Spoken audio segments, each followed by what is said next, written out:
بسم اللہ الرحمن الرحیم۔ ہر روز ایک ایسی تسبیح پڑھو جو قبر کی سختیوں سے حفاظت کرتی ہے، جہنم کی آگ سے بچاتی ہے، ماں باپ کی مغفرت کا باعث بنتی ہے اور اولاد پر کسی مصیبت کو نہیں آنے دیتی۔ یہ تسبیح گناہوں کی بخشش کا ذریعہ بنتی ہے اور اللہ تعالیٰ کو راضی کرتی ہے۔ وہ تسبیح کیا ہے؟ محترم سامعین، یہ ایک ایسی تسبیح ہے جو قبر کی ہولناکیوں سے روکتی ہے، جہنم کی آگ سے نجات دلاتی ہے، اور یہ وہ عمل ہے جو اللہ تعالیٰ کو اس قدر محبوب ہے کہ جس کے نصیب میں آ جائے اس کا رب اس سے راضی ہو جاتا ہے۔ یہ تسبیح وہ عمل ہے جو ماں باپ کے انتقال کے بعد ان کی قبروں میں روشنی اور مغفرت کا سبب بنتی ہے۔ اگر اولاد کسی مصیبت کے دہانے پر ہو تو اس تسبیح کی برکت سے وہ مصیبت ٹل جاتی ہے۔ اگر کوئی شخص زندگی کے گناہوں سے تھک چکا ہو تو یہی تسبیح اس کا سہارا بن جاتی ہے۔ یہ وہ عمل ہے جو مرنے کے بعد قبر میں انسان کا محافظ بنتا ہے۔ جب فرشتے سوالات کرتے ہیں تو یہ تسبیح آسانی پیدا کرتی ہے۔ جب انسان پل صراط پر چلتا ہے تو یہ تسبیح اس کے قدموں کو بجلی کی طرح تیز کر دیتی ہے تاکہ وہ لمحوں میں گزر جائے۔ جب جہنم سامنے آتی ہے تو یہی تسبیح دیوار بن جاتی ہے، یہاں تک کہ جنت کے فرشتے اس کے لیے دروازے کھول دیتے ہیں۔ محترم سامعین، یہ تسبیح کوئی معمولی عمل نہیں، یہ ان لوگوں کے لیے ہے جو دل سے اپنے رب کی طرف پلٹنا چاہتے ہیں، اپنے اعمال کی بخشش مانگنا چاہتے ہیں، اور یہ چاہتے ہیں کہ مرنے کے بعد کوئی ایسی چیز ان کے ساتھ ہو جو ہر مشکل مرحلے پر ان کا ساتھ دے۔ یہ تسبیح کیا ہے اور یہ عمل کون سا ہے، اسے جاننے کے لیے اس تحریر کو آخر تک پڑھیں، کیونکہ آج ہم آپ کے لیے وہ عمل لائے ہیں جو آپ کو آخرت کی تمام مصیبتوں سے بچائے گا اور دنیا میں آپ کے رزق اور دولت میں اضافہ کرے گا انشاءاللہ۔ محترم سامعین، قیامت کا دن وہ دن ہوگا جب ہر انسان نفسی نفسی کی صدا لگا رہا ہوگا۔ انسان اپنے سگے بھائی کو دیکھے گا مگر اسے پہچاننے سے انکار کر دے گا۔ ماں جو دنیا میں اپنی اولاد کے لیے راتیں جاگتی تھیں اس دن اپنے بچوں سے بھاگے گی۔ باپ جو اپنے اولاد کے لیے رزق کمانے کی خاطر خود بھوکا رہتا تھا اس دن اپنے بیٹے سے نظریں پھیر لے گا۔ اللہ تعالیٰ قرآن مجید میں فرماتا ہے کہ اس دن انسان اپنے بھائی، ماں باپ، بیوی اور بچوں سے بھاگے گا۔ ہر شخص اس دن اپنی ہی فکر میں مبتلا ہوگا۔ قیامت کا دن صرف روشنی اور فرشتوں کا دن نہیں ہوگا بلکہ وہ ہولناکیوں سے بھرپور ہوگا۔ پہاڑ روئی کی طرح اڑیں گے، سورج سروں پر ہوگا، زمین اس کی تپش سے پگھل رہی ہوگی اور لوگ پسینے میں اس قدر ڈوبے ہوں گے کہ کچھ کے گھٹنوں تک، کچھ کے ناک تک، کچھ کے سروں تک پسینہ ہوگا۔ ایک حدیث پاک میں ہے کہ ہر شخص کو اس کے اعمال کے مطابق پسینہ آئے گا۔ محترم سامعین، اب آئیے اسے قرآن و حدیث کی روشنی میں درست دلائل کے ساتھ پرکھتے ہیں تاکہ واضح ہو جائے کہ اس مضمون کے کون سے حصے قرآن و سنت سے ثابت ہیں اور کہاں بیان یا فضیلت مبالغہ پر مبنی ہے۔ نمبر 1، اللہ کا ذکر قبر، جہنم اور قیامت کی سختیوں سے بچاتا ہے۔ قرآن سے دلیل ہے، اللہ یذکرکم، تم مجھے یاد کرو میں تمہیں یاد رکھوں گا۔ سورۃ البقرہ، الا بذکر اللہ تطمئن القلوب، یقیناً اللہ کے ذکر سے دلوں کو اطمینان ملتا ہے۔ یہ آیات واضح کرتی ہیں کہ اللہ کا ذکر دل کو سکون دیتا ہے اور اللہ کی قربت کا ذریعہ ہے۔ حدیث سے دلیل، رسول اللہ صلی اللہ علیہ وسلم نے فرمایا، کیا میں تمہیں تمہارے اعمال میں سے سب سے بہتر عمل نہ بتاؤں؟ صحابہ نے عرض کیا، ضرور یا رسول اللہ۔ نبی کریم صلی اللہ علیہ وسلم نے فرمایا، وہ اللہ کا ذکر ہے۔ حضرت معاذ بن جبل رضی اللہ تعالی عنہ سے روایت ہے کہ قبر کی سختیوں سے وہی شخص محفوظ رہتا ہے جو دنیا میں کثرت سے اللہ کا ذکر کرتا ہے۔ اس دن کا تصور ہی دل کو کانپنے پر مجبور کر دیتا ہے، مگر ہمیں حضور نبی کریم صلی اللہ علیہ وسلم کی سیرت سے وہ اعمال بھی ملے ہیں جو انسان کو اس دن کے عذاب اور قبر کی سختی سے محفوظ رکھتے ہیں۔ وہ عمل بھی اس تحریر میں زیر بحث ہے۔ امیر المؤمنین حضرت علی کرم اللہ وجہ فرماتے ہیں کہ فجر کی نماز کے بعد نبی کریم صلی اللہ علیہ وسلم نے صحابہ کرام کی طرف متوجہ ہو کر فرمایا، کیا میں تمہیں ایک ایسا عمل نہ بتاؤں جو اللہ کے نزدیک سب سے زیادہ محبوب ہے، جو قیامت کے دن تمہارے لیے روشنی بنے گا، تمہارے گناہوں کا کفارہ ہوگا اور تمہیں جنت کی طرف لے جائے گا؟ صحابہ نے عرض کیا، ضرور یا رسول اللہ صلی اللہ علیہ وسلم۔ آپ صلی اللہ علیہ وسلم نے فرمایا، وہ عمل ذکر اللہ ہے۔ یہ وہ ذکر ہے جس کے بارے میں قرآن میں فرمایا گیا کہ اللہ کے ذکر سے دلوں کو سکون ملتا ہے۔ یہی ذکر دنیا میں انسان کے سینے کو نورانی بناتا ہے اور آخرت میں نجات کا ذریعہ بنتا ہے۔ ایک روایت میں ہے کہ حضرت ابو ہریرہ رضی اللہ عنہ فرماتے ہیں کہ نبی کریم صلی اللہ علیہ وسلم نے فرمایا، جو شخص صبح کے وقت 100 مرتبہ سبحان اللہ و بحمدہ پڑھتا ہے، اس کے سارے گناہ معاف کر دیے جاتے ہیں، چاہے وہ سمندر کے جھاگ کے برابر ہوں۔ اسی طرح جب حضرت فاطمہ الزہرا رضی اللہ عنہا کو مشقت ہوئی تو رسول اللہ صلی اللہ علیہ وسلم نے ان کے لیے کوئی نوکر یا خادم نہ دیا، بلکہ فرمایا سونے سے پہلے 33 مرتبہ سبحان اللہ، 33 مرتبہ الحمدللہ اور 34 مرتبہ اللہ اکبر پڑھا کرو، یہ تمہارے لیے خادم سے بہتر ہے۔ محترم سامعین، ذکر و اذکار صرف زبان کی حرکت نہیں بلکہ دل کی توجہ کا نام ہے۔ جو لوگ دنیا میں صبح و شام اذکار کے پابند ہو جاتے ہیں، ان کے چہروں پر نور چمک اٹھتا ہے، ان کی زندگیوں میں سکون اتر آتا ہے اور ان کے گھروں میں خیر و برکت نازل ہونے لگتی ہے۔ یہی ذکر موت کے بعد قبر میں انسان کا ساتھی بن جاتا ہے۔ حضرت برا بن عازب رضی اللہ عنہ سے روایت ہے کہ نبی کریم صلی اللہ علیہ وسلم نے فرمایا، جب بندے کو قبر میں رکھا جاتا ہے اور وہ اپنے ساتھیوں کی آہٹ سنتا ہے، اگر وہ مومن ہو تو اس کی نماز اس کے سرہانے کھڑی ہو جاتی ہے، روزہ دائیں طرف، زکوٰۃ بائیں طرف اور دیگر نیک اعمال پاؤں کی طرف آ جاتے ہیں۔ جب فرشتے سوال کرنے آتے ہیں تو یہ اعمال ہر طرف سے اس کا دفاع کرتے ہیں۔ یاد رکھیں محترم سامعین، جس شخص کے پاس دنیا میں اعمال کی طاقت ہوگی وہ قیامت کے دن پرسکون ہوگا۔ حضرت عثمان غنی رضی اللہ تعالی عنہ جب کسی قبر کے پاس کھڑے ہوتے تو اس قدر روتے کہ ان کی داڑھی مبارک بھیگ جاتی تھی۔ جب ان سے پوچھا گیا کہ جنت اور جہنم کا ذکر سن کر آپ اتنا کیوں روتے ہیں، تو انہوں نے فرمایا، قبر ہم سب کی پہلی منزل ہے، جو اس سے بچ گیا وہ آگے بھی بچ جائے گا۔ یہی وجہ ہے کہ نبی کریم صلی اللہ علیہ وسلم نے صحابہ کرام کو قبر اور قیامت کی ہولناکیوں سے بچنے کے لیے اذکار اور تسبیحات کا تحفہ دیا۔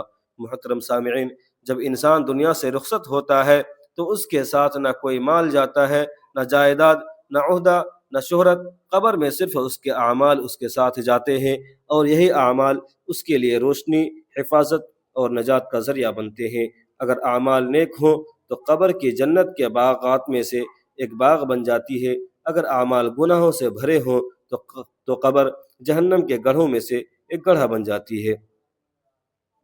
قرآن مجید میں فرمایا گیا، ہر شخص کو موت کا مزہ چکھنا ہے اور تمہیں تمہارے اعمال کا پورا پورا بدلہ قیامت کے دن دیا جائے گا۔ بس وہی کامیاب ہوا جو جہنم سے بچا لیا گیا اور جنت میں داخل کر دیا گیا۔ قبر کی پہلی رات ہی وہ مقام ہے جہاں سے انسان کے دوزخ یا جنت کا آغاز ہوتا ہے۔ نبی کریم صلی اللہ علیہ وسلم نے فرمایا، قبر یا تو جنت کے باغات میں سے ایک باغ ہے یا جہنم کے گڑھوں میں سے ایک گڑھا۔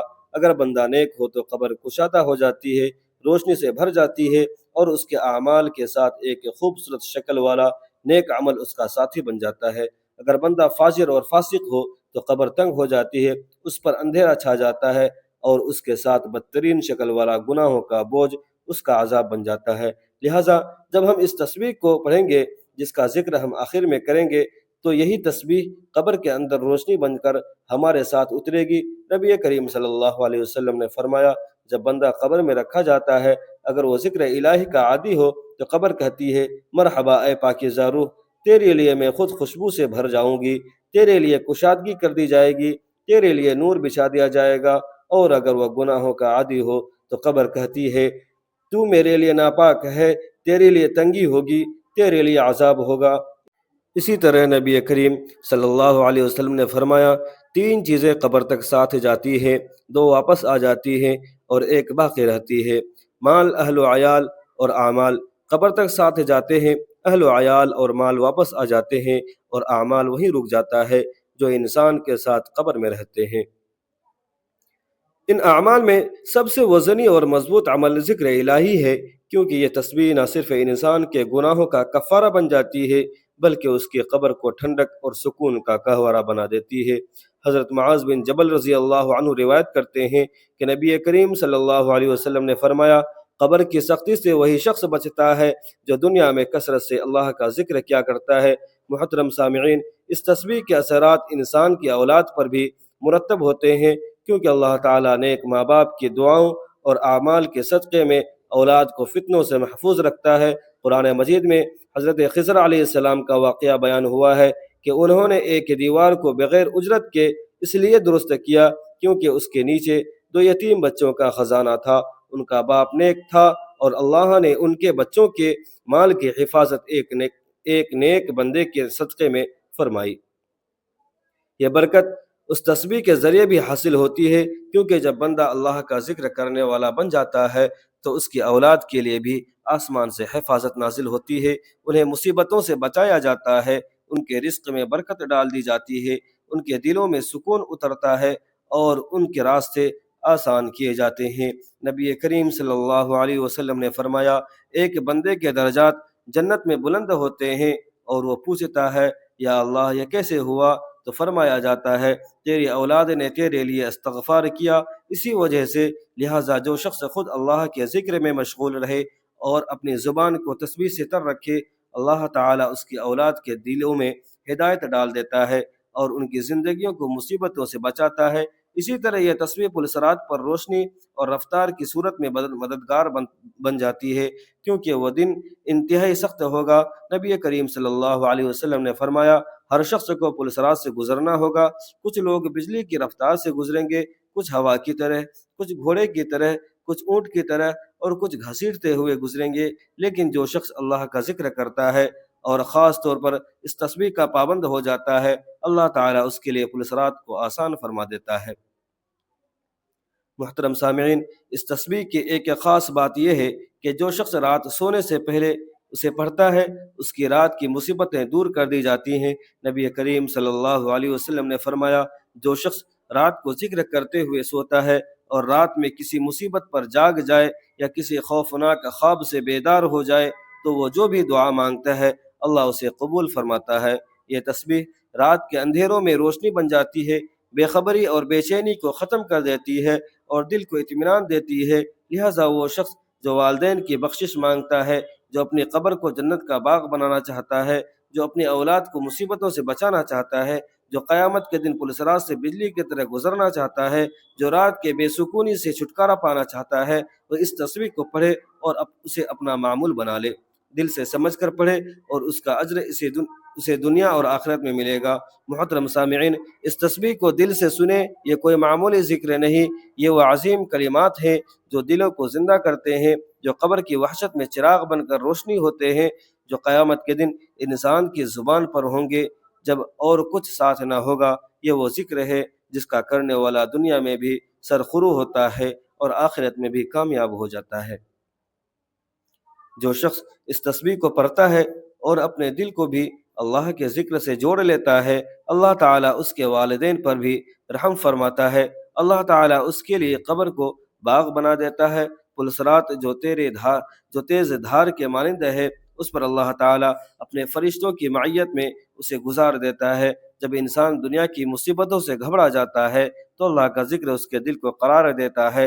ارشاد باری تعالیٰ ہے، بے شک دلوں کا سکون اللہ کے ذکر میں ہے۔ لیکن محترم سامعین، صرف زبان سے تسبیح پڑھ لینا کافی نہیں۔ اگر زندگی میں جھوٹ، غیبت، چغلخوری، حسد یا والدین کی نافرمانی ہے تو یہ تسبیح دل سے خالی رہ جاتی ہے۔ یہ ذکر اس وقت اثر کرتا ہے جب دل اللہ کے لیے خالص ہو، زبان سچ بولے، آنکھ حرام سے بچے اور ہاتھ ظلم سے رک جائیں۔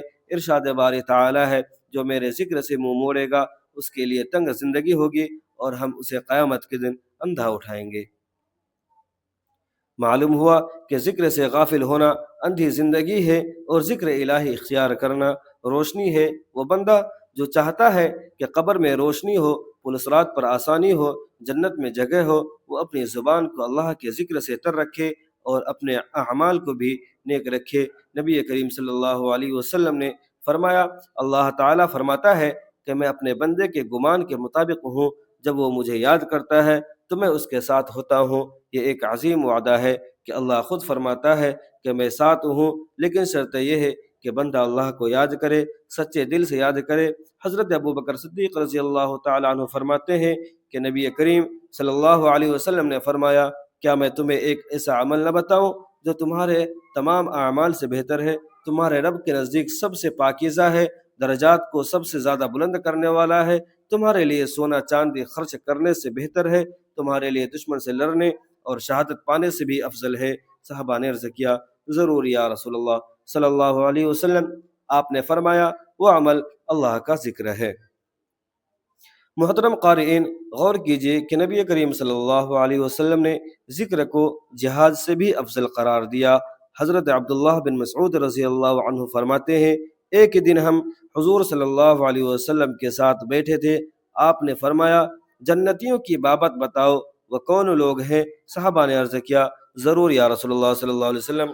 آپ نے فرمایا، وہ لوگ جن کے چہرے نورانی ہوں گے، دل پاک ہوں گے اور زبان اللہ کے ذکر سے تر ہوگی، ایسے لوگ جنت میں پروں پر سوار ہوں گے اور انبیاء اور شہداء کے ساتھ ہوں گے۔ حضرت معاذ بن جبل رضی اللہ عنہ فرماتے ہیں کہ نبی کریم صلی اللہ علیہ وسلم نے فرمایا، کوئی عمل ایسا نہیں جو جہنم سے نجات دلانے والا ہو سوائے اللہ کے ذکر کے۔ حضرت ابو درداء رضی اللہ عنہ فرماتے ہیں، ذکر الہی مومن کے لیے قلعہ ہے جو اسے شیطان اور گناہوں سے بچاتا ہے۔ محترم قارئین، کیا ہم نہیں چاہتے کہ ہماری زندگی میں سکون ہو، ہمارے بچے نیک ہوں، ہمارے والدین کی مغفرت ہو، ہماری قبریں باغ بنے؟ کیا ہم نہیں چاہتے کہ جب سب چھوڑ جائے تو اللہ ہمارا ساتھ دے؟ تو اس تسبیح کو اپنائیں، دل سے اپنائیں، صرف زبان کا نہیں بلکہ دل اور عمل کا بھی ذکر کریں۔ قرآن کہتا ہے، بس میرا ذکر یاد رکھو، میں تمہیں یاد رکھوں گا۔ جب بندہ اللہ کو یاد کرتا ہے تو اللہ اسے یاد کرتا ہے، اور جب اللہ اسے یاد کرے تو اس پر مصیبت کا سایہ نہیں رہتا۔ صحابہ کرام رضی اللہ عنہم کی زندگی پر غور کریں تو معلوم ہوتا ہے کہ وہ صرف نمازیں پڑھنے والے نہیں تھے، وہ ہر وقت ذکر میں رہتے تھے۔ حضرت بلال رضی اللہ عنہ کو اذان کی خدمت ملی کیونکہ ان کا دل ذکر سے بھرپور تھا۔ حضرت ابو ہریرہ رضی اللہ عنہ دن میں ہزاروں مرتبہ اللہ کا ذکر کرتے تھے۔ حضرت عمر رضی اللہ عنہ فرماتے ہیں، اگر میں صبح کے وقت اللہ کا ذکر نہ کروں تو دن میں برکت نہیں آتی۔ نبی کریم صلی اللہ علیہ وسلم خود اللہ کے ذکر میں سب سے زیادہ رہنے والے تھے۔ آپ فرماتے تھے، میں ایک دن میں 70 مرتبہ سے زیادہ استغفار کرتا ہوں اور دل اللہ کی طرف رجوع ہوتا ہے۔ جو لوگ چاہتے ہیں کہ اللہ تعالیٰ ان کی دعائیں سنے، ان کی راتیں پرسکون ہوں، ان کی قبر جنت کی گود بنے، ان کے والدین کے لیے بخشش کا سامان ہو، ان کی اولاد نیکی کی طرف مائل ہو، تو وہ اس تسبیح کو پڑھنے کے ساتھ اپنی زندگی کو بھی اللہ کے لیے وقف کریں، تب یہ تسبیح ان کی زندگی کو بدل دے گی انشاءاللہ۔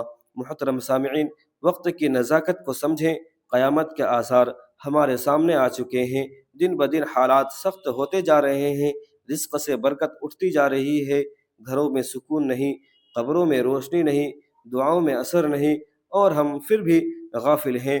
ہم میں سے کتنے لوگ ہیں جو چاہتے ہیں کہ ان کے والدین کی مغفرت ہو، ان کی قبر جنت کا باغ بن جائے، ان کی زندگی میں سکون بھر جائے، قیامت کے دن پلسرات سے گزرنا بجلی کی طرح آسان ہو، اور موت کے بعد جب تنہائی ہو، کوئی ساتھ نہ ہو، تو صرف اللہ کا ذکر ان کے ساتھ ہو۔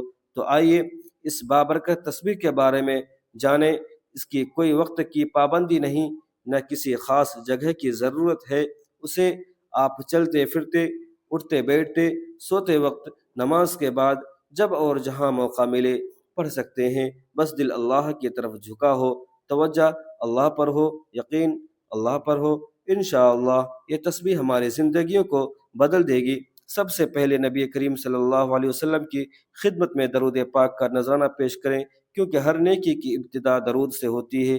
میرے ساتھ ثواب کے لیے درود ابراہیمی ایک بار پڑھ لیں۔ اللهم صل على محمد وعلى آل محمد كما صليت على إبراهيم وعلى آل إبراهيم إنك حميد مجيد. اللهم بارك على محمد وعلى آل محمد كما باركت على إبراهيم وعلى آل إبراهيم إنك حميد مجيد. اب آپ نے اس تسبیح کو 100 مرتبہ یعنی تیسری کلمہ کا ورد کرنا ہے، جو یہ ہے، سبحان اللہ والحمد للہ ولا الہ الا اللہ واللہ اکبر۔ اس عظیم کلمے میں اللہ کی پاکیزگی، شکر، توحید اور اس کی عظمت۔ اللہ پاک ہے، تمام تعریفیں اللہ کے لیے ہیں، اللہ کے سوا کوئی معبود نہیں، اور اللہ سب سے بڑا ہے۔ یہ کلمات جنت کے خزانے ہیں۔ نبی کریم صلی اللہ علیہ وسلم نے فرمایا یہ کلمات میرے لیے دنیا اور ما فیہا سے بہتر ہے۔ یہ وہ کلمات ہیں جن کے ذریعے اندھیرے روشنی میں بدل جاتے ہیں، اور یہ ذکر قیامت کے دن میزان میں وزن بھر دیتا ہے۔ جو شخص انہیں روزانہ 100 مرتبہ پڑھے، اللہ اس کے والدین کی قبر کو روشن فرماتا ہے، اس کے رزق میں برکت عطا فرماتا ہے، اور سب سے بڑھ کر یہ کہ اللہ اس سے راضی ہو جاتا ہے۔ دوسرا اور یہ کہ آپ نے اللہ کے صفات ناموں میں سے ایک نام 100 مرتبہ پڑھنا ہے جو مغفرت کا سبب بنے، وہ نام ہے یا غفارو یا غفورو۔ اس کا ورد 100 مرتبہ کریں۔ اس کی فضیلت یہ ہے کہ قرآن مجید میں اللہ تعالیٰ فرماتا ہے اور بے شک میں بہت بخشنے والا ہوں اس کے لیے جو توبہ کرے، ایمان لائے، نیک عمل کرے اور ہدایت پر قائم رہے۔ اس نام کے پڑھنے سے دل کے گناہ ڈھل جاتے ہیں اور اللہ کی مغفرت کے دروازے کھل جاتے ہیں۔ نبی کریم صلی اللہ علیہ وسلم نے فرمایا جو بندہ سچے دل سے یا غفارو کہتا ہے، اللہ اس کے 70 بڑے گناہ بھی معاف فرما دیتا ہے۔ حضرت حسن بصری رحمۃ اللہ علیہ فرماتے ہیں جو شخص رات کو سوتے وقت یا غفورو کہتا ہے، اللہ اسے ایسی نیند عطا فرماتا ہے جو فرشتوں کے اثرات میں ہوتی ہے، اور صبح اس کے گناہ دھو دیے جاتے ہیں۔ آخر میں دوبارہ ایک مرتبہ درود ابراہیمی پڑھیں اور اللہ کا شکر ادا کریں کہ اس نے آپ کو یہ توفیق دی کہ آپ نے اس عظیم تسبیح کا اہتمام کیا۔ یاد رکھیں کہ یہ ذکر صرف الفاظ نہیں بلکہ روح کی غذا ہے جو روح کو زندہ کرتی ہے، دل کو بیدار کرتی ہے اور قبر کو جنت بناتی ہے۔ محترم سامعین، اگر آپ اس تسبیح کی فضیلت سے متاثر ہوئے ہیں، اگر آپ چاہتے ہیں کہ آپ کے والدین کی مغفرت ہو، آپ کی قبر روشن ہو، آپ قیامت کے دن اللہ کی پناہ مانگتے ہوئے محفوظ رہیں، پولیس رات سے بجلی کی طرح گزر جائیں اور اللہ رب العزت کا قرب حاصل ہو، تو اس تسبیح کو اپنا معمول بنائیں، خود بھی پڑھیں اور اس پیغام کو زیادہ سے زیادہ لوگوں تک پہنچائیں تاکہ وہ بھی اس روحانی خزانے سے فیض یاب ہوں اور آپ کو بھی صدقہ جاریہ کا ثواب ملے، کیونکہ علم اور ذکر پھیلانا دین کا کام ہے اور اس کا اجر بہت عظیم ہے۔ اپنی رائے اور اللہ تعالیٰ کے 99 ناموں میں سے کوئی ایک نام ضرور لکھیں۔ اگر یہ تحریر آپ کو پسند آئی تو اسے شیئر کریں اور اس پیغام کو پھیلائیں۔ اللہ ہمیں اور آپ کو اس تسبیح پر عمل کرنے کی توفیق عطا فرمائے، آمین۔ سامعین، اگر آپ ہمارے چینل میں نئے ہیں تو چینل کو سبسکرائب کرنا نہ بھولیں تاکہ اس طرح کی مزید ویڈیو آپ تک پہنچتی رہے، ملتے رہے پھر اگلی ویڈیو میں۔ تب تک کے لیے اجازت دیجیے، خدا حافظ، السلام علیکم ورحمۃ اللہ وبرکاتہ۔